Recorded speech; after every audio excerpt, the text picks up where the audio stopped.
यो ग्राउन्ड भित्रको यो दृश्य हामी तपाईलाई देखाइराखेका छौं। एनपीएल को लागि तीव्र रूपमा तयारी गरिँदैछ।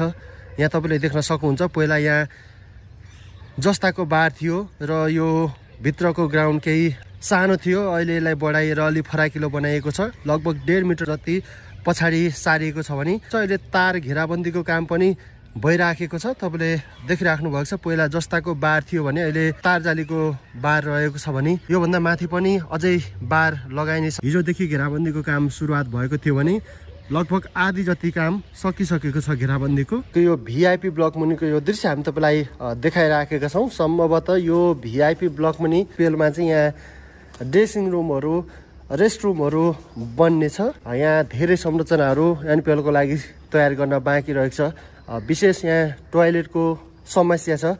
त्यो पनि एनपीएल अगाडि बनाइसक्नु पर्ने निर्माण पक्षलाई चुनौती रहेको छ। 2 नम्बर